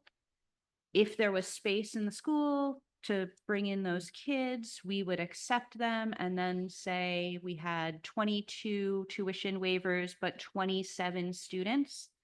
The families of the 27 students would split the tuition of the 5 remaining students. That was a long time ago. In the past, at some point, though it's unclear to me in reading the board policy, I don't think that the board policy took out the practice. I think the practice just changed. Can't really speak to the history of why the practice changed, but right now we have 26 spots and that's it. We are asking that children of teachers may enroll in the Ithaca City School District tuition-free, providing that they do not displace any Ithaca City School District resident students or create undue hardship on the district. So we're not asking to like add an extra section. We're just saying if there's room in the school and room in the class, let the kids come here. They would use the open enrollment procedures. And if a teacher's employment in the district should end, so will that student's enrollment in the Ithaca City School District. It is very hard to find affordable housing in the Ithaca City School District. As we try to recruit teachers to our school district, in the past 2 years, the number of conversations that I have had about people who came here assuming that they'd be able to enroll their kids and then found out that they couldn't enroll their kids. I have a very long wait list. People now put their kids on, I have kids on wait lists who are on our wait list who won't start kindergarten until 2030 right now. The wait list system is not, I mean, we just skip them. We just skip them until it gets to 2030, but they retain a spot in the wait list so that when it gets to 2030, like that is how coveted these spots are. This would be and we have declining enrollment. So we are asking if there are spots and people want the spots, let the kids come. We think it'll be a great recruitment tool and retention tool. Agreed. It's not agreeing with the proposal, but agreeing that is a great recruitment and retention tool. And I think I'm uniquely positioned to talk about it now because I've gone through this conversation many times over my tenure here. And with that, respectfully, I think we cannot entertain this proposal at this moment. This needs to be and should be and will be most likely a conversation at the board level, and it would require a policy change. Having been here when the policy was adjusted to what it is now, I'm asking that this be part of the board policy shifts or no shifts going forward. But to just raise the cap or to remove a cap would be something I'm not willing to engage with as part of a contract negotiation, but willing to engage and ask our board to think about as far as the policy shift. Okay. I have read that policy a number of times and I'm not entirely sure. We need to have the conversation again. Yeah, I'm not sure. I think that the thing that needs to happen is looking at the board policy when it was adopted and the contract that was adopted at that time. The So social I'm happy to political be part of it. context has changed often. And each time, well, the policy has changed in connection with the social political context at the time. Yeah, And today is a different time. Therefore, I'm hoping that we can engage in the conversation.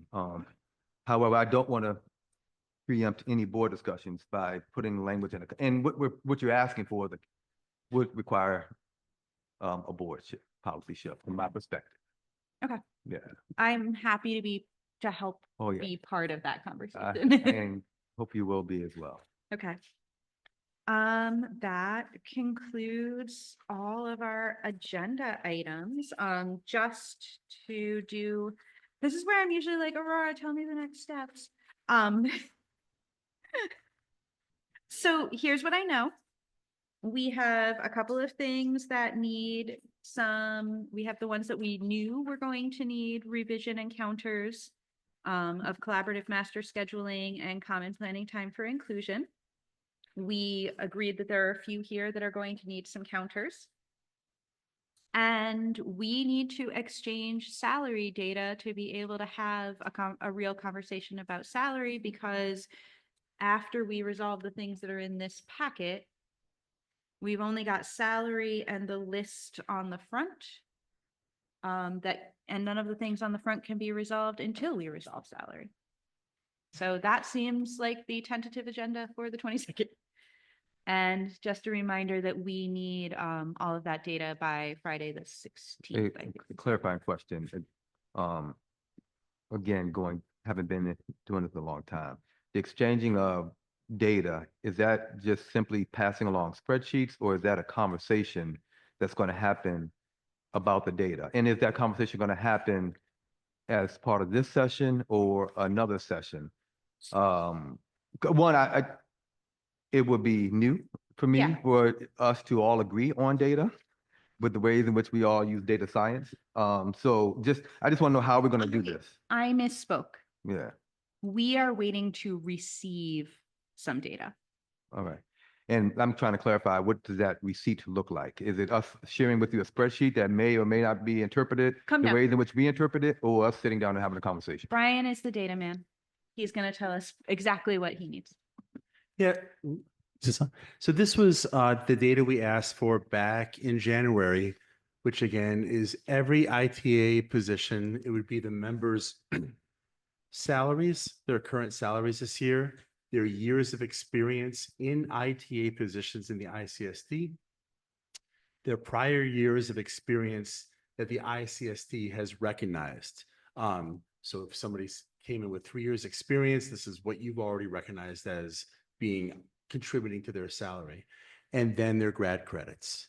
So these are what we asked for, and not to rehash, but it felt like we received it. And recently it's felt like we have heard we haven't received that. So we are not looking for a conversation about data, just a receipt of data. Then we would both have the same data. So, some of that we can get to, some of it doesn't exist.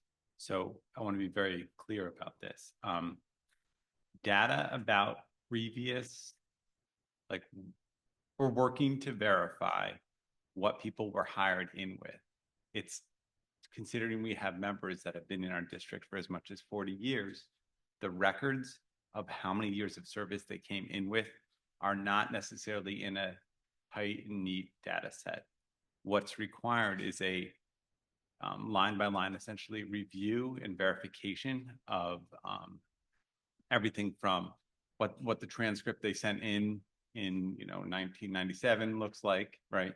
And then what was granted. So sometimes, what we've been finding, because when you bring this up, we've started looking into this. What we've found is that we can get a lot of that information, we get you close, but it's not in terms of getting to 100%, it will not happen by the end of next week at all. Yeah, I understand that. I know in previous conversations, we've talked about numbers and we've had looks across the table. I'm not talking about numbers of salaries in other districts. I'm talking about concrete ICSD numbers. We've had looks across the table like, wow, we are way off base from one another.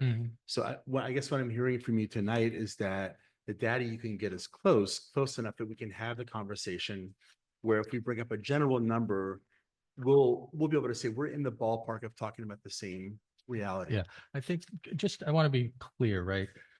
You have the salary data is correct, right? Yes, how much people are paid. That's correct. Absolutely correct. The year they came into ITA position is Correct. Yeah. correct. The one piece that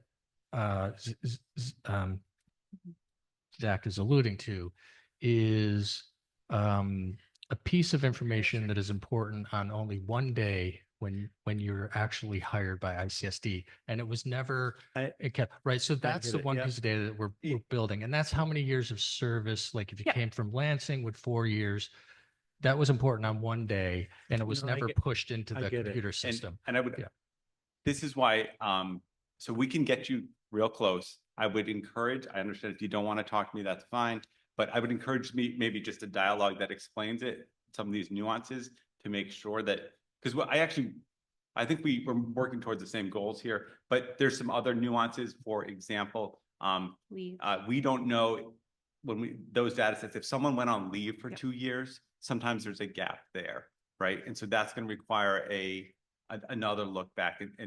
So what we're finding is that sometimes something will look one way, and then you have to dive into a personnel file and look at leave requests from 2012, what was granted, how long they were at. And so that will bump things by a year or two sometimes. So those types of things are existing. And that's why I say it's really hard to get to 100%. I have a Go ahead, question. Catherine. Yeah. Have you identified who you believe the people who who you are like, we need to dive deeper on these particular people. So, we don't have like a flag list of that. Okay. But we have, what'll happen is when you say, wow, this looks different. Let's, why is this number this and this number that? Then you pull up the history. Well, let me ask you too, because I did think you all had a data set. You mentioned several times, and you mentioned some stories and some folks came to speak Yep. about being leapfrogged and the Mhm. compression. So there's a data set you're working from Yeah. also. Yes. Our data set is the data that you gave Yeah. us back in February, which actually had those graduate credits and years of service and prior years of service filled in. So we had that. So I'm hearing tonight that it takes some work. I'm not sure what that data was then that we were given, where it said prior years of service for Brian, 3 years prior to coming here, or for Catherine, or for whomever. But we were working from your data, from a spreadsheet that you and Glidera sent back on the 7th of February and the 13th. So our leapfrogging examples were from your data. And that data didn't show 500 people had been leapfrogged though, That data showed 428 people being leapfrogged. which I still need to see how that is the case, because I've seen that same data set and maybe we have just a different, again, this was when, and going back to the first and the second session, when I talked about this data conversation we're having right now, because we still haven't gotten to the question we're trying to answer.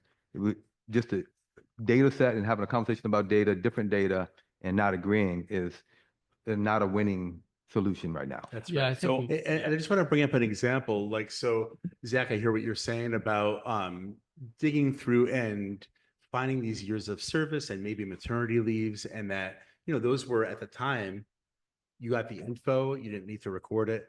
But we're talking about like our salary proposal, our records from your data show that ITA members are getting paid a grand total of 37.926 million. And so what we've said, and we've stopped saying this out loud, but what we've said in the past that's X different from your proposal. Again, that was the point where we were looking at each other and you were maybe looking back at us like, that doesn't sound right mathematically. When we've seen your proposals, it's had a different number. It has not had that 37.926. It's had, I think, 38.2 allocated to ITA proposals. So that's a difference. We didn't come up with that number. We summed up your table. We did a formula, we had sum, it came up 37.926. So I guess like those facts definitely need to be like, we got to know those facts. We also, last time we met, were told that we would get the total salary pot on the 2 proposals that you gave us last time in dollars, like the next day, and we haven't gotten those yet either. You review with that with their proposal. Yeah, on their, So- yeah. I think Dom was.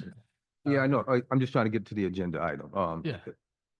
So is our next session about data and us having a conversation about data or a salary? Well, so we have all Oh. agreed that we cannot have a meaningful conversation about salary if we're this far apart on what is even the salary budget. And we need a step and lane and everything that we are asking for in the spreadsheet that Brian just said, like in order to create a step and lane, we need to know the current salary, how long people have been working here, how many credits they have, and how many years of service they came in with. One would also argue that the how many years of service they came in with is less important immediately if we're willing to do corrections once we prove previous service, which that would make sense to me. I would want to get the leave. For me, the leaves would be more important to sort out first, because then we wouldn't be we wouldn't be Yeah. putting someone over step and then pulling them back. Yeah. It would be, if we only got as far as we can get everybody on step, knowing that we might have to bump people up once we verify their years of service and do it retro, like that's a conversation. We hear you. A question would be though, if Brian and I were hired both in 1997, but I had 3 prior years in another school district as a teacher, so I was given those 3 years, is my cohort year of hire 1997 or is it 1994? You, so if terms of you your were, step in so, that. so if you were both coming in 1997, I mean, or if you came in whenever, it doesn't I matter said- when you came in. yeah, If whatever. you came in with 3 years of service, you would be coming in on step 4. If Brian came in with no years of service, he would be coming in on step 1. Right. And so that's why it is important for both of us to understand how many years of service someone came in with, right? Because Right. it really does set them on a different level. So Right. But if in the transition, if we were to say, like, I've worked here the entire time, so I'm a bad example, but if Brian, how long have you been working here? Yeah, this is my 15th year here, right, on top of 3 prior years of experience outside the district. So if your data showed Brian's 15 years and we put him next year on step 16, because he's done 15 years, so he's starting on step 16. And then Brian, we're able to bring in his like, but look, here are my 3 years in Chicago. We could move him to step 19 right then because he's proven his 3 years. All right, y'all, we're going to get you a data set. Whether that answers all your questions or not, we'll see. And we won't talk about salary again until you're prepared or you feel like you have enough data to talk about it. Great. Cool. Can you also, when doing salary proposals, can we also cost the overall cost of the proposal in the proposal so that we at least know, like, that salary pot in dollars would be very helpful No doubt, information for yeah, us. we can do that Yes. easily. Thank you. Okay, thank you. And when on data set? Can we have the data set by next week? By the I end of think next that's what we're week? getting at. This is a significant creation of a data set. If it's Yeah. that much different from what we think we've already given you. Yeah. So we'll get it to you when we get it to you. And typically when we put together data sets, and we like to verify that they're 100% correct. And some of these databases take a long time to build. So we may give you a data set that we can't guarantee is 100% correct just to speed this process up. If you I would feel like- commit to asking about outliers, As Bob was saying, the critical thing for us to have a conversation going forward really is the salaries, the total salaries. So if we're not totally clear about the thing that you're having a hard time with, I think we could still have the general conversation, understanding we're gonna move stuff later. It was the shock of, wait a minute, we're not even talking about the same big numbers that sent us into recourse. okay. And I just want to remind everybody that we only have 3 scheduled sessions left. So we are reaching in order, like, if we are ratifying a contract before this contract expires, June 12th is that deadline. There are 3 sessions left. One of them could be an all-day session, but getting the data earlier, like, if we can't move forward without that data set, then we're running out of time, folks. So in other words, if I wasn't clear, Zach, I would take a set that didn't quite have that stuff you're looking for finessed out. I would take a premature copy with just salaries, salary pot, general years of service that we could at least converse about, understanding that you may update that one column later. Got it. Thank you. Thank you. Thanks. Yeah.